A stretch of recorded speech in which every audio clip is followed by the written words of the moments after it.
जिस तरह फर्नीचर को घर में रखा, हमने कोई भी चीज़ तब्दील नहीं की।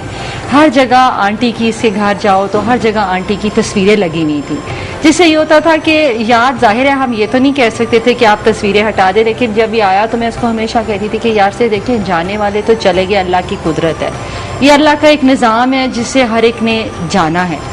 यही है कि मैं इसे कहती थी कि सबसे पहले एक्सेप्टेंस लाना, क्योंकि इसके लिए रोना बहुत ज़रूरी था। क्योंकि देखिए अब माशाल्लाह जैसे आज इसकी मदर की बरसी है, अभी भी अपनी मदर को मिस बहुत करता है।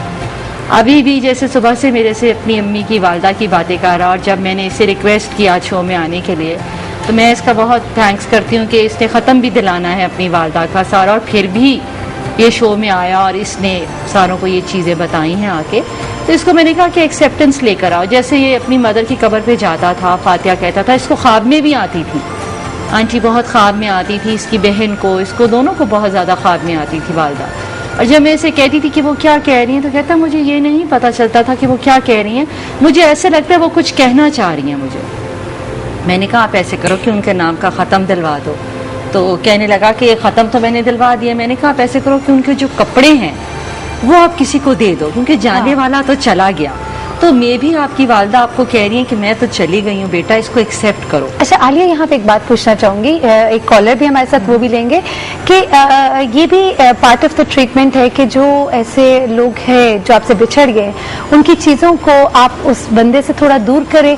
लगता तो बड़ा हार्श है क्योंकि वो चीज़ें बहुत प्यारी होती हैं, दिल से करीब होती हैं, आप उनको नहीं छोड़ना चाह रहे थे, लेकिन ट्रीटमेंट के लिए बेहतर है कि उन चीज़ों को उस बंदे से दूर कर दिया जाए। Is it so? It is so, because let go करना होता है। हाँ, will take a call first और हम इस पे मजीद बात करते हैं। जी अस्सलाम वालेकुम। हेलो। अस्सलाम वालेकुम। हेलो। जी अस्सलाम वालेकुम। वालेकुम अस्सलाम। मैं आपका शो देख रही हूँ, हमेशा देखती हूँ। जी कौन हमारे साथ? Thank you. दरअसल मैं आपके मुझे नहीं सहायता चाह रहा हूँ, मैं आपके प्रोग्राम में गेस्ट की हैसियत से इसी सेगमेंट में आ चुकी हूँ।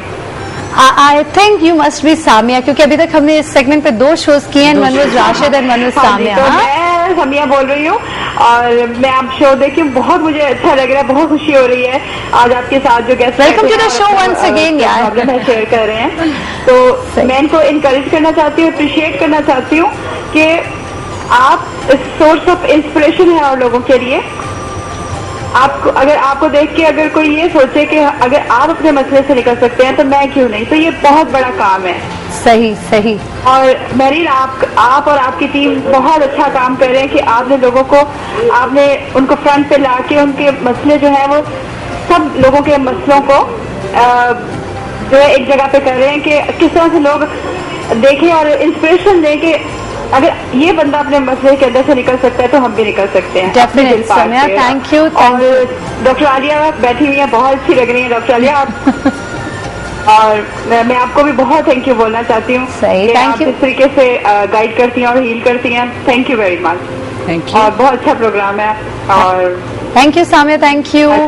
बल्कि समिया ने भी बड़ी हिम्मत की यहाँ पे आके। समिया ने जिस तरह से बात की और पूरा अपना जो रिलेशनशिप है उस पर उसने बात की, और समिया के अपने बच्चे नहीं हैं और जिस तरह शादी हुई उनकी और इतना एक टाइम उन्होंने गुजारा और किस तरह से she is come out of it, मेरे ख्याल से डेफिनेटली आलिया वो भी सुनने वालों के लिए, हमारी खवातीन के लिए खासतौर पे एक मोटिवेशन थी, एक इंस्पिरेशन डेफिनेटली थी। ये पूरा प्रोग्राम ही जो है मेहरीन, जैसे मैं इनकरेज करती हूँ लोगों, जैसे आपने शुरू में बताया कि साइकोलॉजिस्ट के पास जाना ये जरूरी नहीं कि पागलपन की निशानी है या हमारे मैंने